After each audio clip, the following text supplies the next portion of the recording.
안녕하세요. 수학을 강의하는 이민아입니다. 자, 우리 허수에 대한 이야기 여러분들이 잘 들어보셨는지 모르겠네요. 자, 우리 숫자에 대한 이야기들을 하다 보면은 이 숫자 하나가 가지는 의미도 대단히 크지만은 이 숫자들이 모여서 가지는 의미들도 상당히 큽니다. 숫자들이 어떤 규칙들을 가지고 열을 이루고 있을 때 우리가 수열이란 이야기들을 하고요.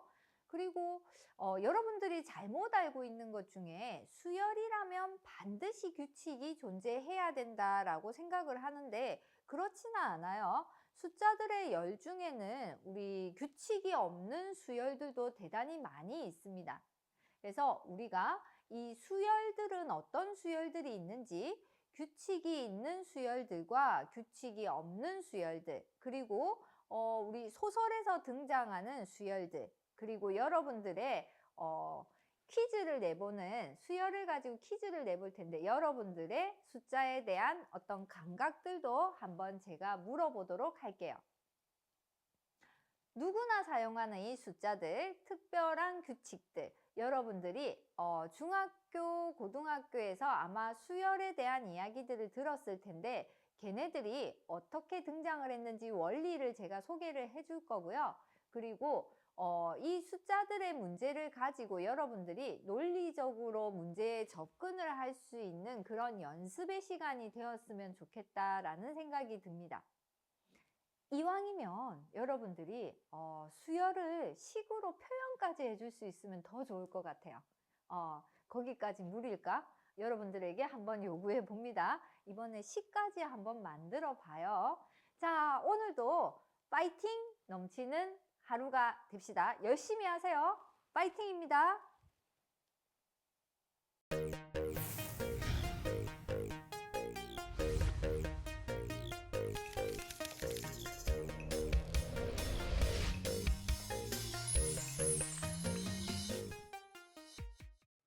자, 우리 숫자에 대한 이야기 지금 재미있게 하고 있는 거 맞죠?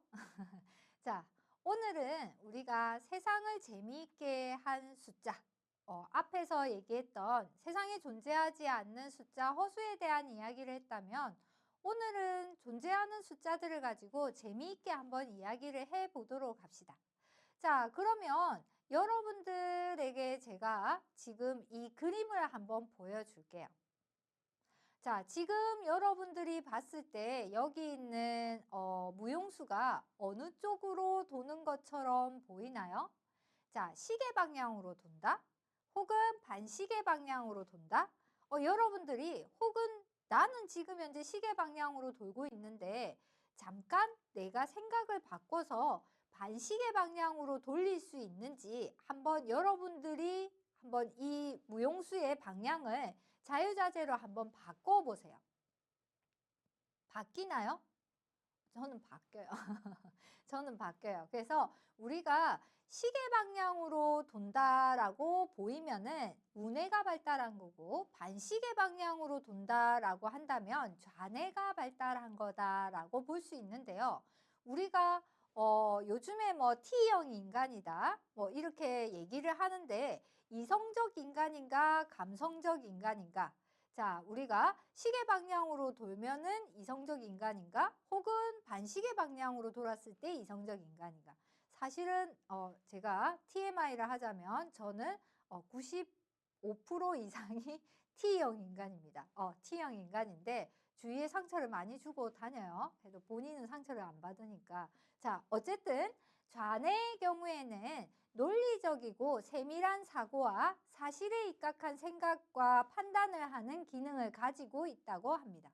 그래서 수학과 과학을 잘하고 이해력이 빠르고 기억력이 좋고 그리고 꼼꼼한 체질을 가지고 있는 이런 분들은 좌뇌가 발전했다라고 얘기를 하고요. 우뇌의 경우에는 창의력과 상상력 그리고 철학이나 종교, 예술 등 이렇게 심미적 사고를 하는 기능, 창조적이고 탐구적이고 진취적 이면서 또 의욕적인 성격, 감성적이고 대신에 조금은 성급한 체질의 사람을 이야기한다고 그래요.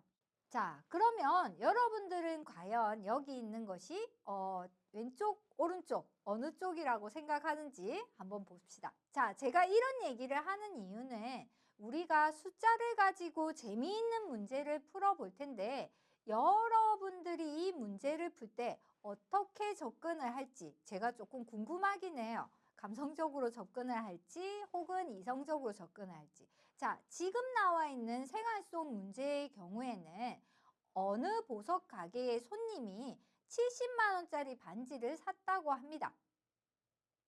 근데 돈을 현찰로 주지 않고 100만 원짜리 수표로 지불을 했대요. 근데 가게 주인이 잔돈이 없어서 옆집에 가서 현금으로 바꿔 왔답니다. 자, 그리고 나서 손님에게 거스름돈을 30만 원 내주었어요.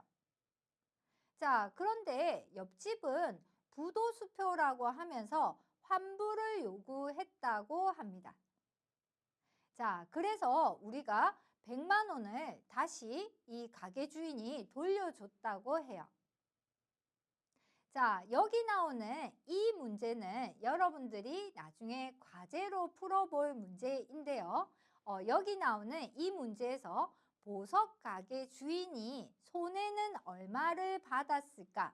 손해를 얼마나 입었을까? 그것에 대한 답을 여러분들이 토론창에다가 넣어주면 됩니다. 자, 거기에 대한 답변은 제가 달아줄게요. 한번 풀어보세요. 자, 그 다음 문제는 애벌레입니다. 자, 애벌레 한번 볼까요? 자, 여기 있는 이 문제를 가지고 여러분들이 논리적 사고를 한번 해보면 되는데 과연 여러분들이 이 문제를 정답을 맞출 수 있을지 모르겠네요. 자, 애벌레가 낮에는 7cm를 올라가고요. 밤에는 4cm를 내려온대요. 자, 그러면 그림에 나와 있지만 제가 한번 쓰면서 해볼게요. 자, 여기 나오는 이 나무가 지금 길이가 총 20cm라고 합니다. 근데 아까 뭐라고 했냐면 낮에는 7cm를 올라가고요. 밤에는 다시 미끄러져 내려오기를 4cm를 내려온대요. 그러면 여기 있는 4는 우리가 마이너스로 한번 적어 보겠습니다. 자, 이거 두 개로 우리가 알 수 있는 거는 하루에 애벌레가 올라가는 길이는 3이라고 할 수 있겠죠.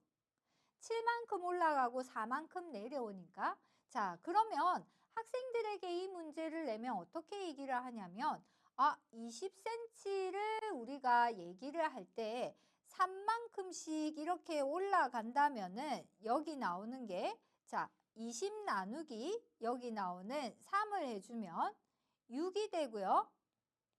나머지가 2가 됩니다.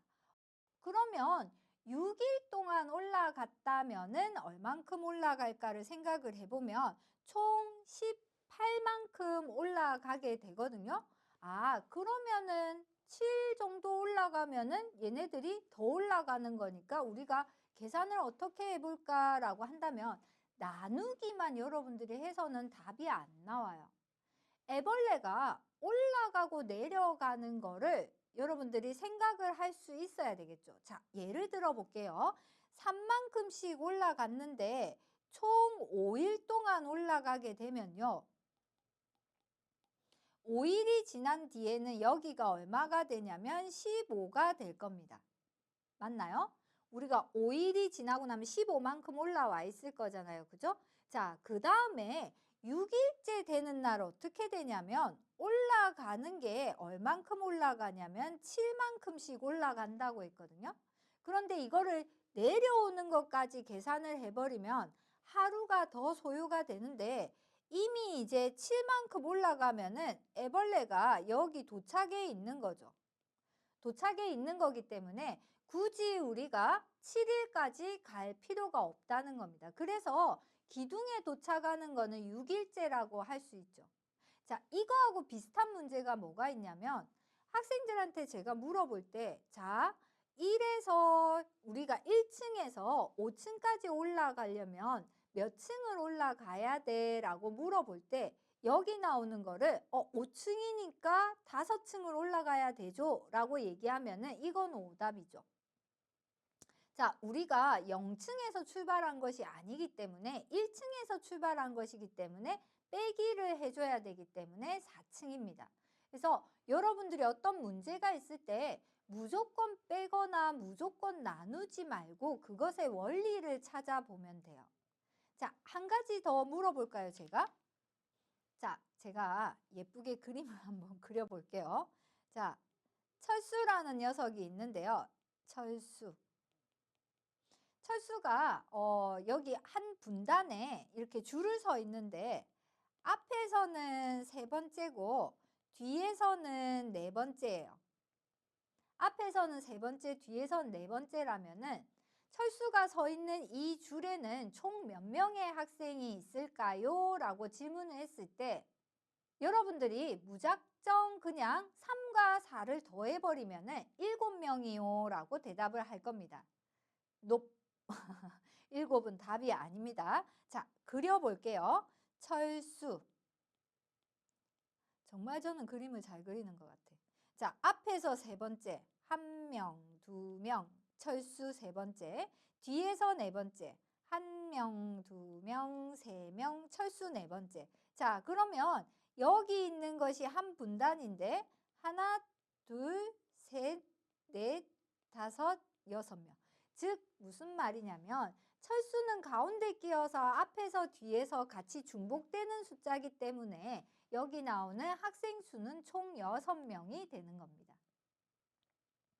자, 이렇게 우리가 숫자를 가지고 생각해야 되는 문제들이 많이 있는데 일본에 아주 유명한 수학 퍼즐이 있어요. 고마치셈이라는 것이 있는데 1에서 9까지의 수를 한 번씩 써서 특정한 수가 나오게 하는 수학 퍼즐입니다.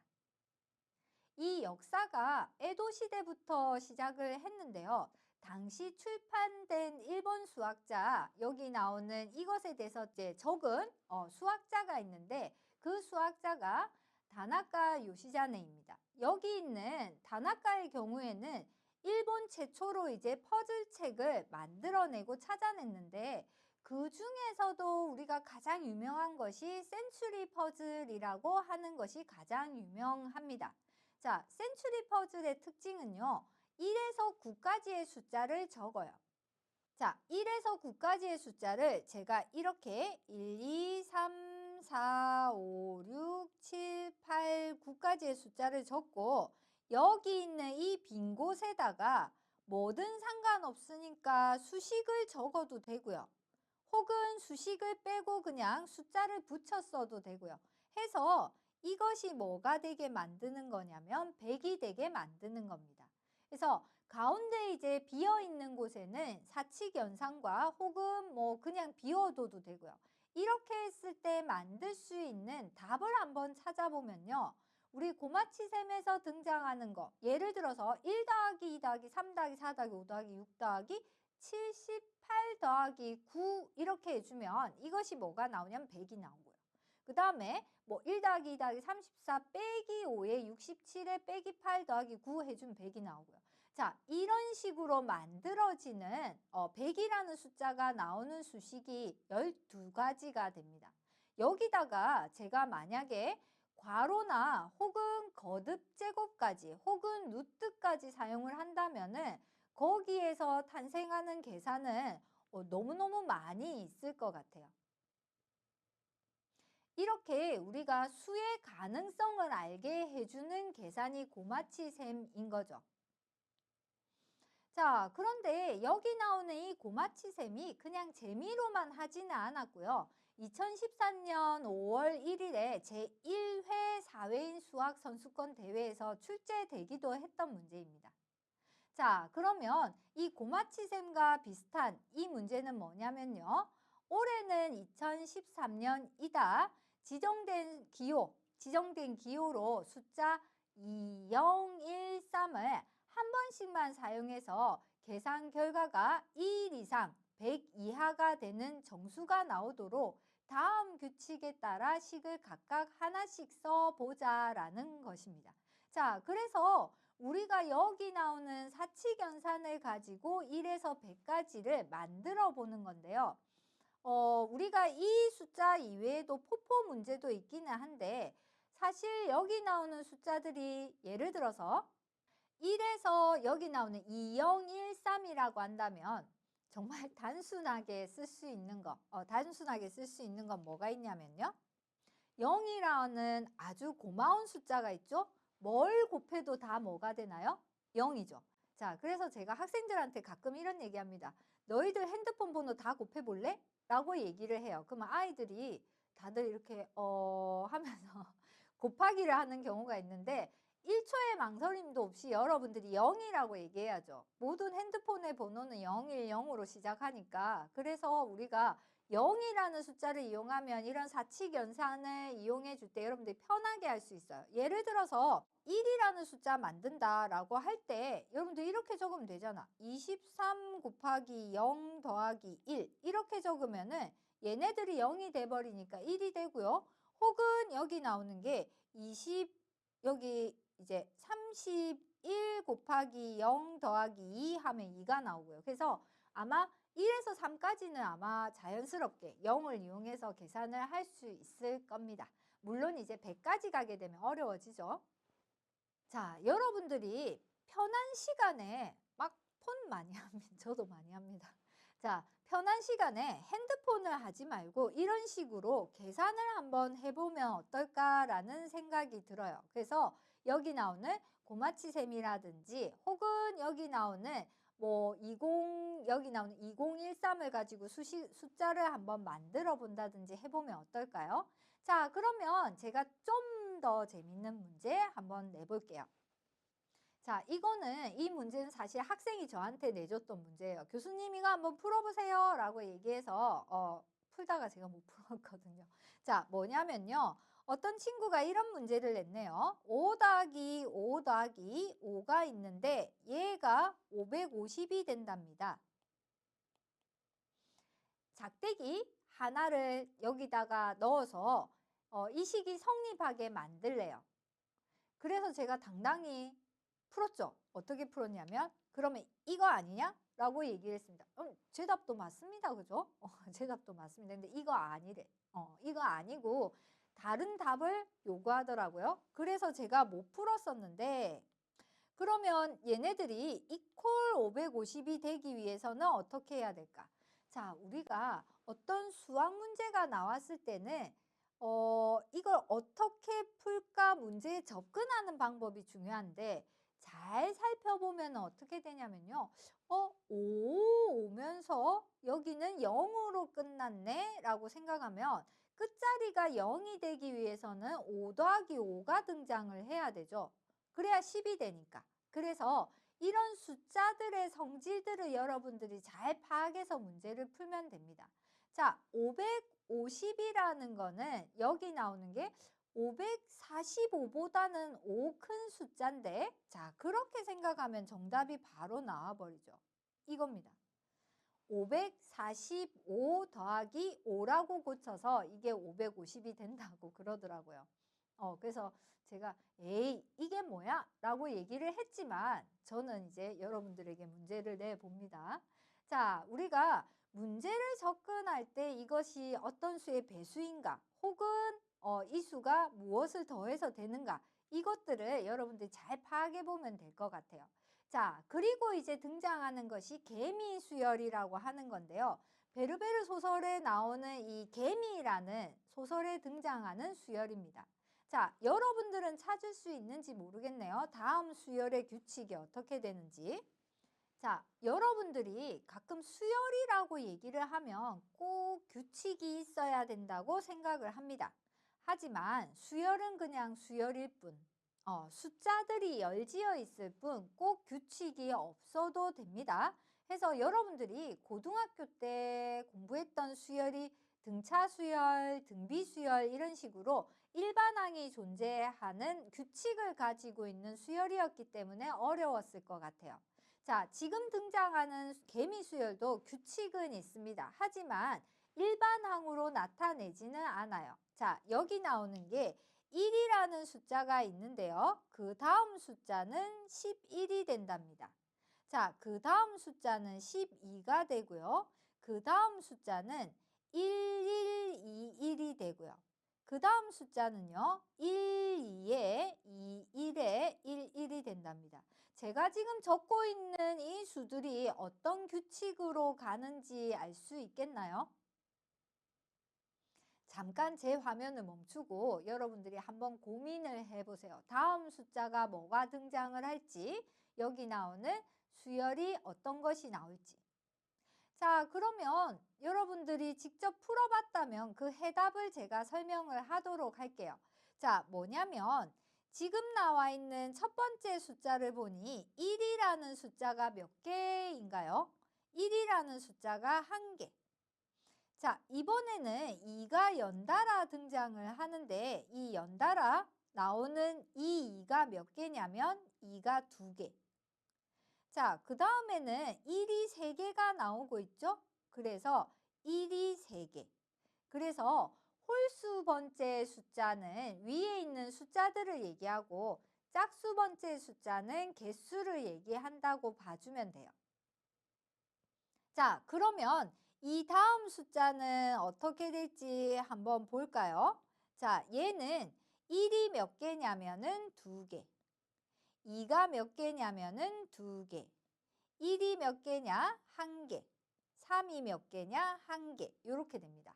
한 번만 더 가볼게요. 자, 여기 있는 이 숫자는 1부터 갑니다. 1이 1개. 2가 3개.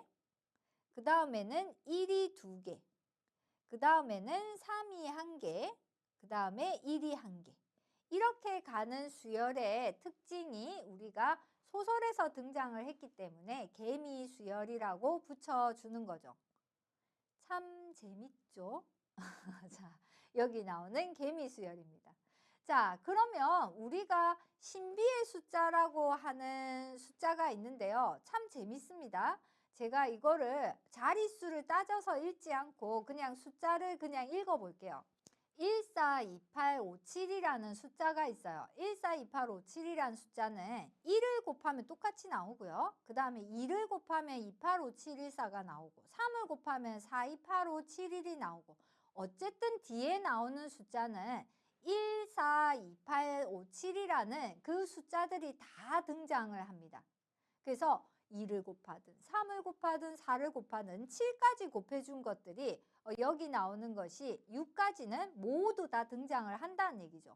재밌는 거는 7을 곱했을 때는 9로 다 통일이 되는 거예요. 자, 그리고 여기 나오는 1, 4, 2, 그 다음에 뒤에 나오는 8, 5, 7이라는 숫자를 따로따로 더해주면 뭐가 되냐면 또 999라는 숫자가 나오고요. 14 더하기 28 더하기 57을 해주면 99가 나오고요. 너무너무 신기한 수죠. 그래서 이 수를 신비의 수라고 이야기를 합니다. 좀 더 나아가서요. 142857을 제곱을 해주면 204081224449라는 숫자가 나오는데 얘네들을 중간에서 절반 잘라주면 또 두 개를 더했을 때 142857이라는 숫자가 나오죠. 숫자 자체도 신기한데요. 저는 더 신기한 것이 이것을 발견하신 분이 더 신기한 것 같습니다. 이걸 다 해보셨다는 얘기잖아. 자, 그래서 과거의 수학자들은 이렇게 숫자들을 가지고 이름을 붙이거나 숫자의 규칙 찾는 것을 매우 좋아했다고 그럽니다. 그럴 만한 게 그때 당시에는 계산을 잘하시는 분이 수학을 잘하시는 분이었거든요. 계산기가 없으니까요. 그래서 이런 것을 발견하고 이런 것들이 또 신문에 나오기도 하고 책으로 쓰이기도 하고 그랬다고 합니다. 자, 우리가 숫자라고 한다면 수열 중에서 가장 유명한 수열이 피보나치 수열이거든요. 그래서 여러분들이 그래도 우리가 수학을 배웠는데 피보나치 수열쯤은 알고 있어야 될 것 같아서 여기 있는 피보나치 수열을 소개할게요. 자, 피보나치의 수열은 앞에 있는 두 수를 더해준 것이 다음 수가 됩니다. 1과 1을 더한 것이 2, 그 다음에 1과 2를 더한 것은 3, 2와 3을 더한 거는 5, 3과 5를 더한 거는 8, 13, 그 다음에 21 이렇게 가는 거를 피보나치 수열이라고 얘기를 하거든요. 혹시 여러분들 중에 21살이라는 나이를 가지고 있는 친구들은 피보나치 수열에 등장하는 학생이라고 봐주면 될 것 같네요. 자, 21이라는 숫자는 피보나치 수열 중에 나타나는 수열입니다. 물론 여기 있는 피보나치는 사람 이름을 붙여서 우리가 넣어 놓은 거고요. 그래서 여기 나오는 피보나치 수열과 황금비의 관계는 제가 다음 시간에 한 번 더 설명을 할 수 있도록 하겠습니다. 자, 이렇게 우리가 숫자를 가지고 이야기해주는 재미있는 이야기라고 했는데 애벌레가 올라가는 거를 여러분들이 잘못 계산할 수도 있고 철수가 있는 위치를 잘못 계산할 수도 있어요. 여러분들이 좌뇌형 인간이든 우뇌형 인간이든 노력하면은 다 됩니다. 여러분들이 문제를 볼 때 어떻게 생각을 할까? 생각하는 방법을 자꾸 고민해 주면 될 것 같아요. 자, 그래서 개미수열도 기억해 주시고요. 142857이라는 신비의 수도 기억해 주시기 바랍니다. 피보나치 수열 기억하고요. 자, 오늘 여기까지 할 건데요. 오늘도 수학을 사랑하는 하루가 되시기 바랍니다. 감사합니다.